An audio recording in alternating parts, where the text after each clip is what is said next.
नमस्कार दोस्तों, एक बार फिर से आपका ऑनलाइन क्लासेस में स्वागत है। जैसा कि दोस्तों हमने पिछले अध्याय में मूल अधिकार का टॉपिक कंप्लीट किया था और उसके पश्चात मैंने आपसे एक टेस्ट पेपर करने के लिए कहा था। अच्छा लगा, काफ़ी बच्चों ने टेस्ट दिया और उम्मीद करता हूँ आपका टेस्ट अच्छा हुआ होगा। आप कमेंट्स बॉक्स में जाकर अपने क्वेश्चंस के आंसर बता सकते हैं, किस बच्चे के कितने सही हुए। इसी के साथ दोस्तों देखिए, हम आगे अपने अध्याय को बढ़ाते हैं और हमारा अगला जो टॉपिक है वो है नीति निदेशक तत्व। नीति निदेशक तत्व, राज्य के नीति निदेशक तत्व भी बोल सकते हैं, नीति निदेशक तत्व भी बोल सकते हैं। देखिए दोस्तों, इसका जो उल्लेख है वो संविधान के भाग नंबर 4 में किया गया है। वहीं पर अगर हम अनुच्छेदों की अगर बात करें तो इसमें जो अनुच्छेद आते हैं वो 36 से लेकर 51 तक आते हैं।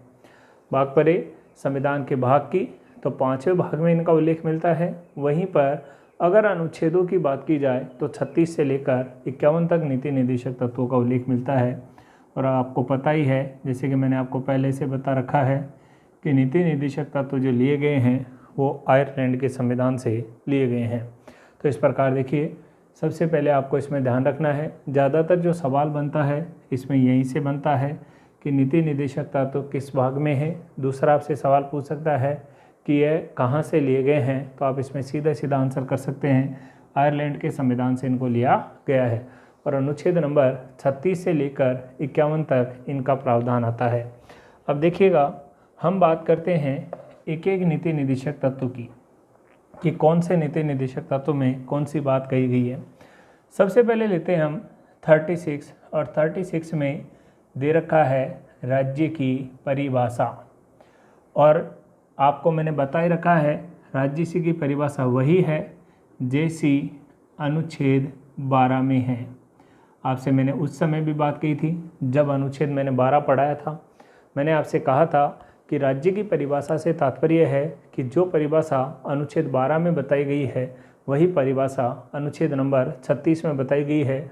और राज्य की परिभाषा में कहा गया है कि भारत सरकार या उसके अधीन या राज्य सरकार द्वारा स्थापित वह सभी संस्थाएं जिनका नियंत्रण भारत सरकार के या राज्य सरकार के अधीन हो, वह सभी राज्य की परिभाषा में सम्मिलित किए जाते हैं। इसके पश्चात देखिए, अगला जो नीति निदेशक तत्व है वो है 37 अनुच्छेद है। ये अनुच्छेद नंबर 36, अनुच्छेद नंबर 37 जो कहता है वो कहता है कि नीति निदेशक तत्व अवाद योग्य होते हैं, अवाद योग्य होते हैं। वहीं मूल अधिकार वाद योग्य होते हैं। देखिए, यहाँ पर बताया गया है कि जो नीति निदेशक तत्व है वो अवाद योग्य हैं, वहीं पर मूल अधिकार जो हैं वो वाद योग्य है। देखिए, इसको हम इस प्रकार से समझ सकते हैं। देखिए, जो नीति निदेशक तत्व होते हैं वो राज्य से जुड़े होते हैं, वहीं पर मूल अधिकार जो होते हैं वो व्यक्ति से जुड़े होते हैं। अब यहाँ पर साफ बताया गया है कि नीति निदेशक जो तत्व है उनको लागू करना राज्य का दायित्व है। किसका दायित्व है? राज्य का। और यदि राज्य लागू करे तो करे, अन्यथा नहीं करे तो भी राज्य की इच्छा पर ही डिपेंड करता है। इसलिए हम इसके खिलाफ किसी प्रकार का कोई वाद दायर नहीं कर सकते हैं। जबकि मूल अधिकार व्यक्ति से जुड़े होते हैं। यदि किसी भी मूल अधिकार का शोषण होता है तो व्यक्ति न्यायालय की शरण लेता है और वहाँ पर तुरंत उसके लिए क्या दायर कर देता है? वाद दायर कर देता है। इसीलिए यहाँ पर बताया गया है कि जो नीति निदेशक तत्व है वो अवाद योग्य हैं, अर्थात जो मूल अधिकार है वो हमेशा वाद योग्य होते हैं। देखिए, इसी से जुड़ा हुआ एक केस ध्यान रखना है आपको। 1980 का एक केस आता है जिसे बोलते हैं हम मिनर्वा मिल्स वर्सेज भारत संघ। मिनर्वा मिल्स वर्सेज भारत संघ। देखिए इस वाद में कहा गया कि जो नीति निदेशक तत्व और मूल अधिकार है, नीति निदेशक तत्व और मूल अधिकार है, ये दोनों अलग अलग नहीं हैं। इस विवाद में कहा गया कि जो नीति निदेशक तत्व है और जो मूल अधिकार है, यह दोनों अलग अलग नहीं हैं, अर्थात हमें इन दोनों में एक दूसरे में सामंजस्य करना चाहिए, अर्थात इन्हें हमें एक दूसरे का पूरक समझना चाहिए, अर्थात इन्हें हमें पूरक मानना चाहिए, अर्थात यह एक दूसरे के विरोधी नहीं पूरक है, हमें इनमें तालमेल बिठाने की आवश्यकता है। ऐसी बात कही गई थी आपके मिनर्वा मिल्स विवाद के अंदर। इसके पश्चात देखिए अगला जो अनुच्छेद है वो है 38। देखिएगा 38 में क्या कह रहा है, सुनिएगा ज़रा। 38 कहता है लोक कल्याणकारी राज्य का प्रावधान। देखिएगा इसमें बताया गया है कि हमारा राज्य ऐसा होना चाहिए जो लोक कल्याणकारी हो, अर्थात इसी अनुच्छेद के अंदर हमारी जो प्रस्तावना में 3 शब्दों का उल्लेख किया गया है, राजनीतिक,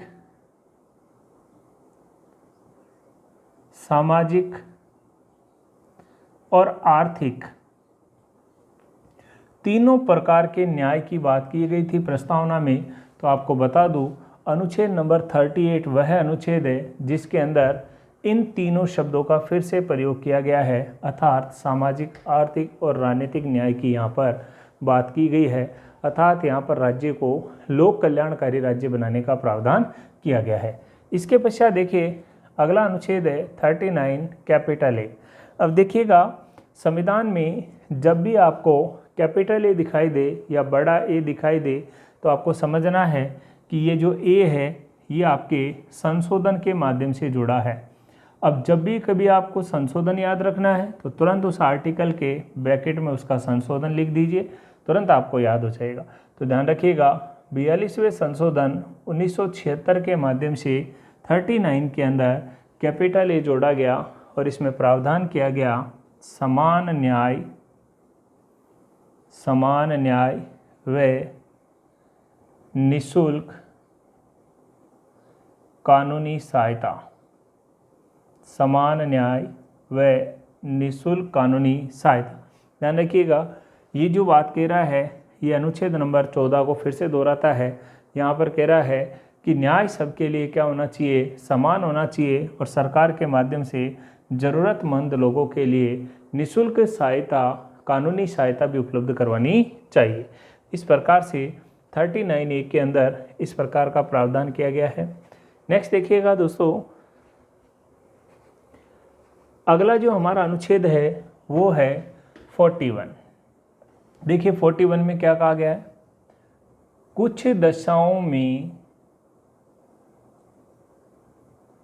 राज्य काम, शिक्षा व लोक सहायता उपलब्ध कराए। देखिए आपको बता दूं मैं ये 3 अनुच्छेद हैं जिनको हम आसानी से याद कर सकते हैं क्योंकि ये तीनों अनुच्छेद हमारे काम से जुड़े हुए हैं। तो नेक्स्ट भी देखिए 42 यहाँ कह रहा है काम की न्याय संगत व मानवोचित दशाओं का निर्धारण राज्य करे। यहीं पर इसी 42 में बताया गया है राज्य महिलाओं को प्रसूति सहायता उपलब्ध कराए। और 43 में बताया गया है जीवन निर्वाह मजदूरी का निर्धारण राज्य के। देखिएगा यहाँ पर तीनों शब्द काम से जुड़े हुए हैं। आपको पता है जीवन निर्वाह मजदूरी भी किसके एवज में दी जाती है? काम के एवज में दी जाती है। इसलिए हम इन तीनों नीति निदेशक तत्वों को काम से याद रख सकते हैं। देखिए पहला क्या कह रहा है, कुछ दशाएं, ऐसी स्थितियां जब व्यक्ति काम करने के लायक हो और उसे कार्य ना मिल रहा हो, ऐसी दशा में राज्य उसे काम उपलब्ध करवाएगा। ऐसी व्यवस्था में शिक्षा भी उपलब्ध करवाएगा और उसे कुछ मूलभूत लोक सहायता भी उपलब्ध करवाएगा। तो ये राज्य का दायित्व है कि व्यक्ति को शिक्षा, काम और लोक सहायता उपलब्ध करवाए। नेक्स्ट देखिए 42 कह रहा है काम की न्याय संगत। यहाँ पर ये बताना चाह रहा है कि जो कार्य है वो व्यक्ति के न्याय संगत होना चाहिए, अर्थात जिस कार्य को करने में व्यक्ति सक्षम नहीं है उस कार्य को व्यक्ति को नहीं करना चाहिए, क्योंकि वह कार्य उसकी मानव की दशा के अनुकूल नहीं है। तो ध्यान रखिएगा यहाँ पर यह कह रहा है कि व्यक्ति को कार्य वही करना चाहिए जिस कार्य को करने में वह सक्षम है, अर्थात मनुष्य की, मानव की दशा के अनुकूल होना चाहिए, वह कार्य उसके प्रतिकूल नहीं होना चाहिए। वहीं पर 42 में ही दोस्तों महिलाओं के लिए राज्य प्रसूति सहायता उपलब्ध करवाने का भी इसमें प्रावधान किया गया है। वहीं पर अगला आर्टिकल जो है 43, उसमें कह रहा है कि राज्य काम के एवज में व्यक्ति के लिए जीवन निर्वाह मजदूरी का निर्धारण करे, अर्थात एक व्यक्ति को अपने परिवार का पालन पोषण करने के लिए उसे न्यूनतम कितनी मजदूरी दी जाए, इसका निर्धारण भी राज्य के द्वारा किया जाना चाहिए। तो इस प्रकार से यहाँ पर बताया गया है जीवन निर्वाह मजदूरी। नेक्स्ट देखिए, सुनिएगा अगला अनुच्छेद कौन सा है, 43.A। देखिए फिर से कैपिटल ए आ रहा है 43.A। तो आपको पता है कि जब भी बड़ा ए दिखाई दे तो आपको करना है कि संशोधन हुआ है, तो आपको तुरंत संशोधन को ब्रैकेट में लिखना है। तो ये है 42वां संशोधन 1976। अब देखिएगा इसमें क्या प्रावधान किया गया है 42वें संशोधन के अंदर। तो इसमें प्रावधान किया गया है उद्योगों के प्रबंध में श्रमिकों की भागीदारी। यहाँ पर बताया गया है कि श्रमिक भी उद्योग की आधारशिला होता है, अर्थात एक उद्योग श्रमिक की भागीदारी के बगैर नहीं सक्षम बन सकता है। नेक्स्ट देखिए 43.B। देखिए फिर से कैपिटल बी आ रहा है, इसका मतलब फिर से संशोधन हुआ है और आपको तुरंत यहाँ लिखना है संशोधन। अब ध्यान रखना संशोधन कौन सा है, 97, और ये कब हुआ, सन 2012 में। अब देखिएगा इसमें क्या प्रावधान जोड़ा गया है। इसमें जोड़ा गया है राज्य सहकारी समितियों का गठन करे। देखिए दोस्तों आपको ये संशोधन मैं आपको पहले भी पढ़ा चुका हूँ, याद हो आपको मौलिक अधिकार में अनुच्छेद नंबर 19 और उसकी तीसरी जो स्वतंत्रता थी, मैंने बताया था संघ या समुदाय बनाने की स्वतंत्रता। तो ध्यान रखिएगा यह वही संशोधन है और वही प्रावधान है जो नीति निदेशक तत्वों में भी अनुच्छेद नंबर 43.B में जोड़ा गया है। नेक्स्ट देखिए अगला आर्टिकल आता है 44 नंबर। 44 नंबर आर्टिकल में कहा गया है समान नागरिक संहिता, कॉमन सिविल कोड। देखिए दोस्तों समान नागरिक संहिता से तात्पर्य है कि पूरे देश के अंदर एक समान नियम और कानून हो, इसे कहते हैं समान नागरिक संहिता। ध्यान रखिए अभी तक हमारे देश का एकमात्र राज्य है गोवा, जिसमें प्रथम भी यही है और एकमात्र भी यही है जिसमें समान नागरिक संहिता को अपनाया है। तो इस प्रकार से 44 नंबर में समान नागरिक संहिता का उल्लेख किया गया है। समान नागरिक संहिता से तात्पर्य है कि प्रत्येक राज्य के अंदर कानून व्यवस्था समान होनी चाहिए और अभी तक एकमात्र राज्य है गोवा जिसने समान नागरिक संहिता को अपनाया है। इस प्रकार आगे देखिए दोस्तों अगला आर्टिकल है 45। देखिए 45 में क्या कहता है, कह रहा है 0 से 6 वर्ष के बच्चों का पालन पोषण राज्य करे। 0 से 6 वर्ष के बच्चों का पालन पोषण राज्य करे, ऐसा प्रावधान इसमें किया गया है। नेक्स्ट देखिए 46 में कहा गया है राज्य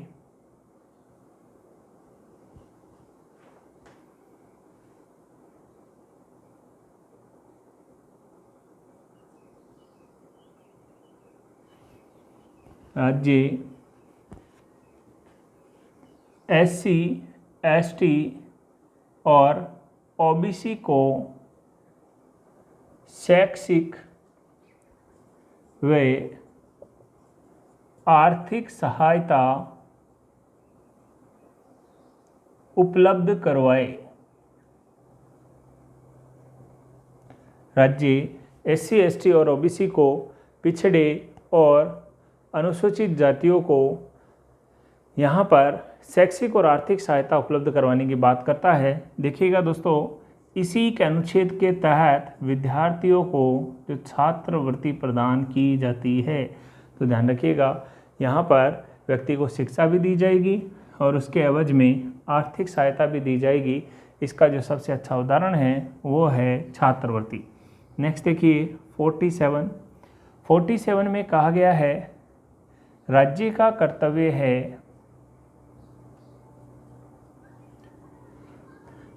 कर्तव्य है पोषाहार व लोक स्वास्थ्य की व्यवस्था करे। यानी कि राज्य प्रत्येक व्यक्ति के लिए भोजन की व्यवस्था करे तथा वहीं पर राज्य स्वास्थ्य के क्षेत्र में भी उत्कृष्ट कार्य करे और लोगों के स्वास्थ्य के लिए निरंतर अपनी भूमिका बनाए रखे। तो ध्यान रखिएगा यहाँ पर पोषाहार की बात की गई है, अर्थात प्रत्येक व्यक्ति को एक अच्छा भोजन खाने के लिए बताया गया है। ध्यान रखिएगा यही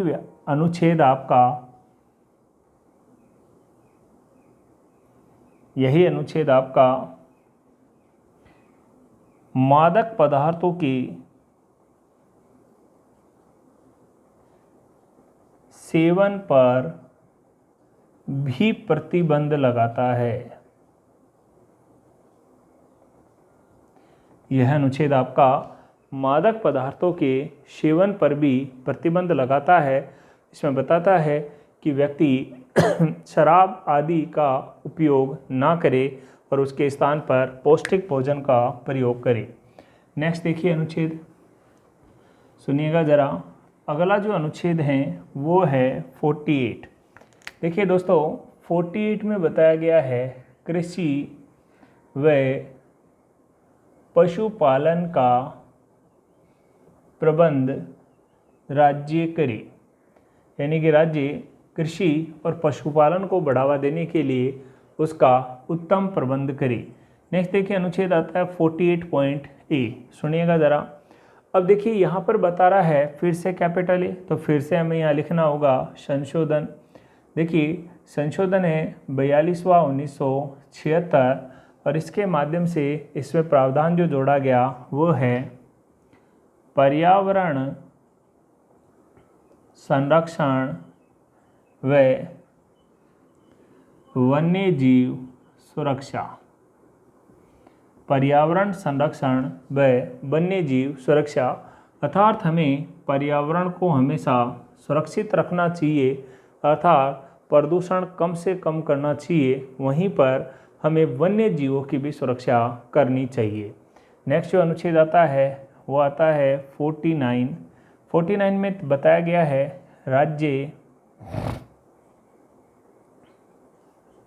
राष्ट्रीय स्मारकों की सुरक्षा करे। राष्ट्रीय स्मारकों की सुरक्षा करे। यहाँ पर राष्ट्रीय स्मारकों से तात्पर्य है कि जो किले महल ये हैं, इनको सुरक्षा प्रदान करना राज्य का दायित्व है, क्योंकि यह राष्ट्रीय स्मारक होते हैं और पर्यटन की दृष्टि से बहुत महत्वपूर्ण होते हैं। नेक्स्ट देखिए 50 नंबर। 50 में बताया गया है न्यायपालिका का कार्यपालिका से पृथक्करण। देखिए यहाँ पर कहा गया है कि जो न्यायपालिका है वो कार्यपालिका से पृथक होगी, अर्थात न्यायपालिका के कार्यों में कार्यपालिका किसी भी प्रकार का कोई हस्तक्षेप नहीं कर सकती है। इसके पश्चात हमारा इसमें अंतिम जो अनुच्छेद है वो है 51। 51 नंबर में बताया गया है भारत की विदेश नीति, अर्थात भारत के अंतर्राष्ट्रीय संबंध व सुरक्षा, अर्थात हमें हमारे पड़ोसी देशों के साथ में हमेशा मित्रवत व्यवहार रखना चाहिए और जहाँ तक हो सके किसी भी समस्या का जो निदान है वह शांतिपूर्वक संधि और समझौते के माध्यम से किया जाना चाहिए। तो इस प्रकार देखिए दोस्तों, ये हमारे छोटे छोटे मूल कर्तव्य हैं, हमारे नीति निदेशक तत्व है जो राज्य की दृष्टि से बहुत महत्वपूर्ण होते हैं। इनको लागू करना राज्य की जिम्मेदारी होती है। इसी प्रकार देखिए आपको ध्यान रखना है कि ये जो भाग 4 है, ये राज्य के जो नीति निदेशक तत्व है ये एक सकारात्मक होते हैं। संविधान का भाग 4 सकारात्मक होता है, ध्यान रखिएगा, क्योंकि इसमें आप किसी प्रकार का वाद दायर नहीं कर सकते हैं, न्यायालय की शरण नहीं ले सकते हैं, इसलिए संविधान के भाग 4 को सकारात्मक माना गया है। वहीं पर नीति निदेशक तत्वों का जो उद्देश्य है, नीति निदेशक तत्वों का उद्देश्य सामाजिक और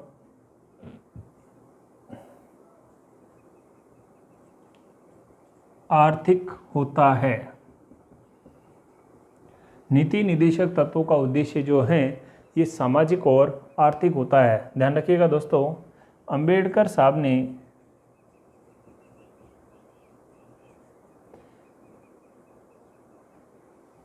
नीति निदेशक तत्वों के लिए कहा है यह सामाजिक और आर्थिक लोकतंत्र का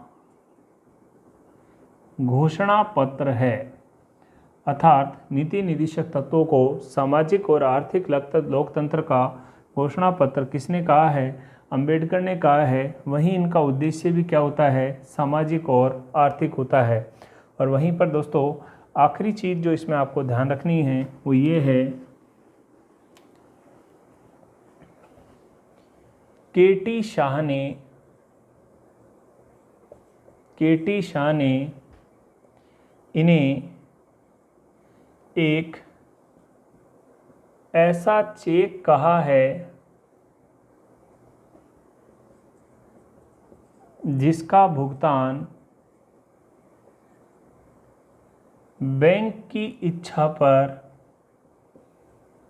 छोड़ दिया गया है, जिसका भुगतान बैंक की इच्छा पर छोड़ दिया गया है। यहाँ पर दोस्तों जो बैंक है इससे तात्पर्य है कि राज्य, अर्थात जो नीति निदेशक तत्व है इनको बनाया तो गया है परंतु इन्हें लागू करना या नहीं करना है वह राज्य की इच्छा पर डिपेंड करता है। इसीलिए केटी शाह ने नीति निदेशक तत्वों को एक ऐसा चेक कहा है जिसका भुगतान किस पर छोड़ दिया गया है? बैंक की इच्छा पर छोड़ दिया गया है। तो दोस्तों इसी के साथ जो हमारा भाग 4 है और हमारा चौथा जो यूनिट है वह भी कंप्लीट होता है। और कल हम अगला यूनिट जो कि हमारा सबसे बड़ा यूनिट है जिसे हम संघ सरकार के नाम से जानते हैं, यूनियन गवर्नमेंट, जिसके अंदर हम सबसे पहले राष्ट्रपति को पढ़ेंगे जो कि बहुत ही महत्वपूर्ण है। ठीक है दोस्तों, इसी के साथ आज के लिए धन्यवाद। जय श्री राधे।